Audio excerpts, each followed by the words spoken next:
En ocasiones, la maldad aparece. Hay quienes desean los bienes ajenos. Hay quienes enloquecen por las pasiones. Hay otros que incendian, roban, matan. Todo esto y más en la Galería del Crimen.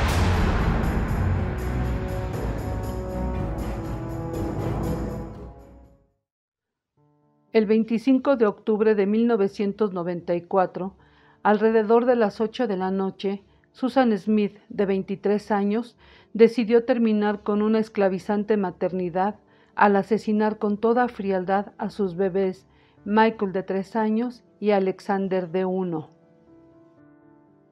Susan Lake Vaughan Smith nació el 26 de septiembre de 1971 en Union, Carolina del Sur, Estados Unidos. Sus padres fueron Linda Harrison y Harry Vaughan. Ella era la menor de 3 hijos y la única mujer. Su infancia fue muy complicada. Cuando tenía 7 años, sus padres se divorciaron. 5 semanas después de la separación, Harry Vaughan, su padre, se suicidó a los 37 años. Pocos meses después, Linda, su madre, se volvió a casar con Beverly Russell, un hombre de negocios muy exitoso, lo que se tradujo en una vida cómoda económicamente hablando. La familia se mudó a la mansión de Russell, ubicada en uno de los barrios más exclusivos de Union. A los 13 años, Susan intentó suicidarse ingiriendo algunas pastillas, pero aparentemente su madre no le puso atención a ese hecho. Cuando cumplió 16 años, su padrastro comenzó a abusar de ella. Susan decidió denunciarlo y fue con su madre al Departamento de Servicios Sociales. Russell fue retirado de su hogar por un breve periodo mientras ella era entrevistada por psicólogos. Las autoridades desestimaron la denuncia de Susan y el abusador volvió a su casa. El matrimonio estaba enojado por la exposición del hecho. Para Linda, el dinero y la seguridad pesaban mucho más que los abusos sexuales que su hija padecía a manos de su marido. Obviamente, los abusos continuaron. Al final de la secundaria, Susan trató de denunciar nuevamente a su padrastro, pero su madre la presionó para que se retractara.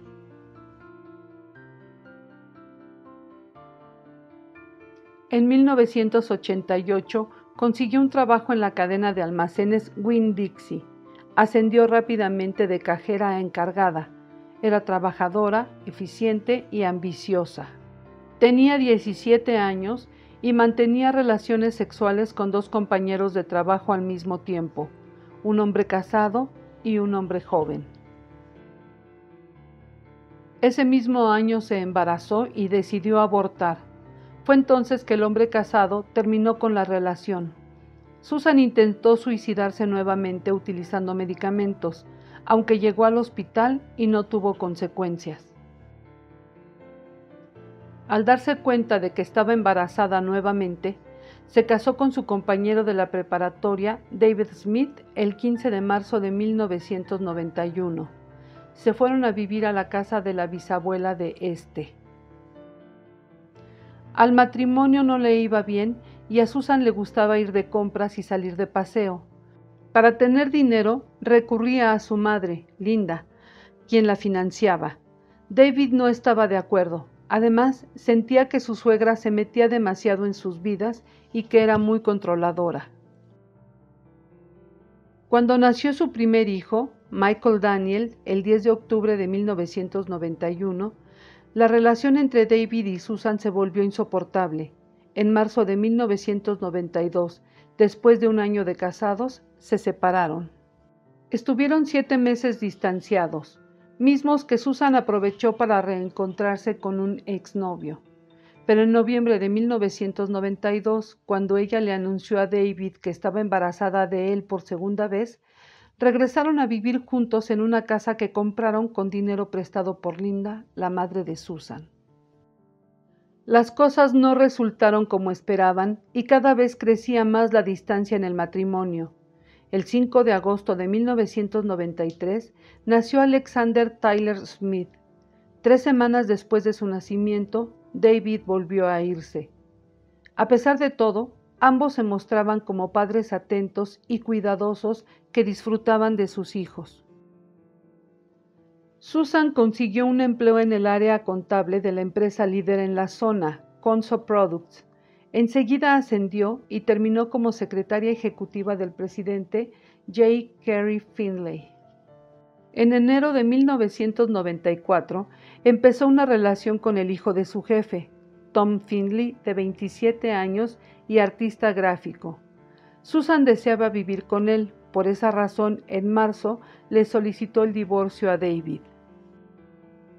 El lunes 17 de octubre, Tom Findlay, decepcionado por las conductas fuera de lugar de Susan, le escribió una larga carta para romper con ella. En la misiva le dice claramente que ya todo terminó y le deja claro por qué no podrá seguir con ella. Hay cosas en tu vida que no son para mí, y sí, estoy hablando de tus hijos. Estoy seguro de que son muy buenos niños, pero no importa qué tan buenos sean, el hecho es que yo no deseo tener hijos. Esto podría cambiar algún día, pero lo dudo. Con todas las cosas locas que pasan en el mundo hoy, no tengo deseos de traer otra vida a él, y tampoco quiero ser responsable de los hijos de otros. Pero estoy muy contento de que haya gente como tú que no es tan egoísta como yo. También le reprochó su conducta atrevida durante una fiesta en su casa, cuando se besó en un jacuzzi con el marido de una amiga. En ese momento, ella sostenía relaciones sexuales con Tom, su novio, con David, su todavía esposo, con su jefe, J. Kerry Findlay, padre de Tom, y había regresado a la relación abusiva con su padrastro. Después de recibir la carta, pensó que podría despertar la compasión de Tom si le contaba sobre la relación abusiva de su padrastro. Tom no se conmovió, ya que sentía que Susan estaba saliéndose de control. Ella, desesperada, volvió a la oficina para decirle que también sostenía relaciones con su padre, J. Kerry Findlay. Tom le dijo que jamás volvería a tener algo que ver con ella y la sacó de la oficina. El martes 25 de octubre de 1994, decidió que tenía que reconquistar a Tom y pensó que sus hijos eran el estorbo que impedía su felicidad, que si ellos no existieran, sería más fácil hacerlos regresar. Pidió salir temprano del trabajo, buscó a sus hijos en la guardería y se detuvo a hablar con un amigo. Le pidió que se quedara en el auto con sus hijos unos minutos. Ella cruzó la calle a la oficina donde trabajaba Tom para decirle que lo de su padre había sido una mentira. Él no quiso escucharla, le dijo que se fuera. Esa noche, alrededor de las 8, cargó a los pequeños Michael de 3 años y a Alexander de 1. Estaban descalzos. Los sentó con cuidado en el asiento trasero de su auto en sus respectivas sillas para bebé. Les puso los cinturones de seguridad y encendió el coche. Manejó un buen rato. Entró por una vereda hasta que se detuvo frente al lago John D. Long. Llegó hasta la rampa de botes y se estacionó de frente al agua. Dejó encendidas las luces del carro y puso la palanca en drive. Los niños estaban dormidos. El auto se deslizó y empezó a hundirse lentamente en el agua helada en mitad de la noche. Susan se tapó los oídos con las manos. No quería oír los ruidos del auto sumergiéndose. Esperó unos 8 minutos hasta que ya no vio nada sobre la superficie. Estaba hecho. La carta de Tom se hundió con ellos. Inmediatamente después, Susan corrió hasta una vivienda cercana y golpeó histéricamente la puerta. Le dijo a los dueños de la casa, los McLeod, lo que repetiría luego a la policía, que mientras iba con sus hijos en su auto Mazda 1990, Un hombre afroamericano con un arma se había lanzado sobre ellos cuando paró en la luz roja de Monarch Mills. Aseguró que ese hombre la hizo conducir varios kilómetros para luego bajarla del auto e irse manejando con sus hijos mientras lloraban y la llamaban. Al día siguiente, Susan empezó a dar declaraciones ante los medios. Su voz temblaba. Se trataba de una madre muy joven, agobiada, que lloraba por sus hijos perdidos.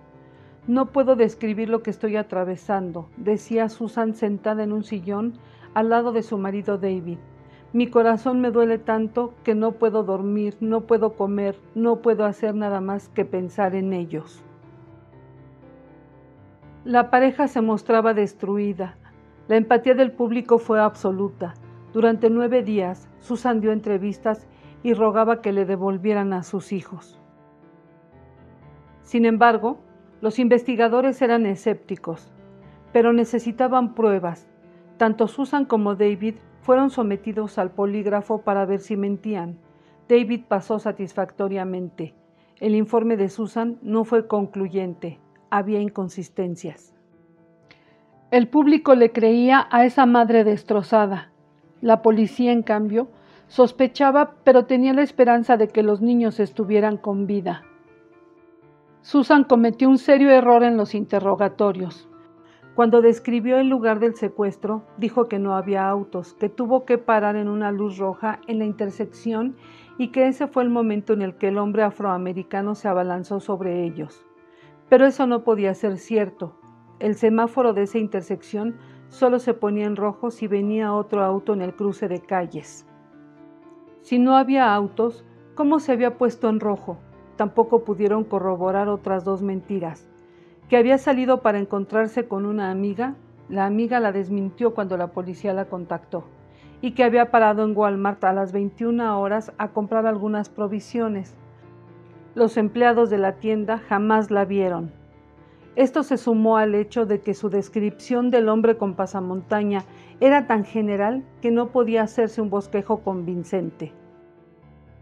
El 3 de noviembre, David y Susan dieron una entrevista al programa This Morning.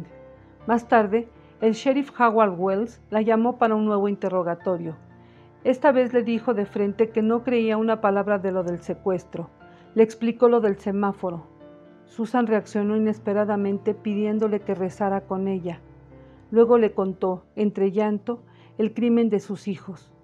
Pretendió suavizar su culpa diciendo que ella había querido suicidarse, pero que en el último momento había saltado del auto. Ya nadie le creería. El sheriff mandó rescatar el coche. Ya habían buscado en la zona del lago John D. Long, a 9 metros de la costa, pero el auto apareció a una distancia 4 veces mayor, 36 metros. Los buzos lo localizaron de cabeza, apoyado sobre el fondo. Los cuerpos de los niños estaban todavía en sus asientos. En el auto encontraron también la carta de ruptura de Tom Findlay. La autopsia reveló que los niños estaban vivos cuando el agua cubrió sus cabezas. El buzo Steve Morrow fue quien los encontró con su linterna, tratando de ver a través del agua y del lodo. Dijo con voz cortada: pude ver una pequeña mano apoyada contra el vidrio.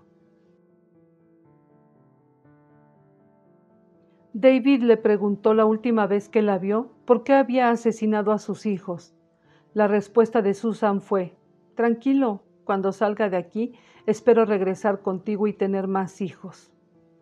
Se divorciaron en 1995. El fiscal señaló a Susan como una mujer extremadamente egoísta, manipuladora, que podía llorar en el momento que quisiera. Mostró fotos de los niños jugando mientras contaba cómo podrían haber sido sus últimos momentos. Ellos seguramente estuvieron llorando. Estaba oscuro ahí abajo. Tuvieron miedo. Sabían que estaban solos. Un detalle perturbador fue la prueba que hizo la fiscalía con una cámara de video en el auto de Susan. Reconstruyeron la caída en el fondo del lago. Ahí se observa que el agua debe haber alcanzado a los niños con mucha lentitud, entre 6 y 8 minutos. Los jurados lloraron. Los abogados de Susan llamaron a una experta en salud mental. Querían demostrar que la joven madre sufría problemas al momento de los hechos que le impedían pensar con coherencia. La perito de la defensa le diagnosticó desorden de personalidad y depresión grave, y contaron con lujo de detalles su historia de suicidios y abusos. Tras 10 días de juicio, el 28 de julio de 1995, al jurado le llevó 2 horas y media decidir la sentencia: cadena perpetua con la posibilidad de libertad condicional al cumplirse los 30 años de cárcel. Habían contemplado su pasado para no condenarla a la pena de muerte que pedían los fiscales. David Smith dijo: «Yo no podré olvidar nunca lo que hizo. Nunca olvidaré a Michael y a Alex. Mi familia y yo estamos decepcionados de que no la hayan condenado a muerte». Y prometió que dedicaría su vida a impedir que salga antes de cumplir la pena. Susan fue encarcelada en el correccional Camille Griffin Graham en Columbia, pero después de un par de escándalos que involucraron relaciones sexuales con 2 agentes penitenciarios, la cambiaron a la correccional de Leith en Greenwood, Carolina del Sur, donde está recluida hasta el día de hoy. También ha enfrentado otros problemas disciplinarios durante el tiempo que ha estado encarcelada, entre ellos el uso de drogas. Cuando cumplió 40 años, protagonizó su tercer intento de suicidio. Se cortó las muñecas con una hoja de afeitar. En 2025, a los 53 años de edad, Susan podría salir en libertad, pero para David Smith no habrá sido suficiente castigo. Michael y Alex fueron sepultados en una misma caja en el cementerio de la iglesia metodista Bogansville United. No hubo un último beso de su madre que los consolara al momento de su muerte.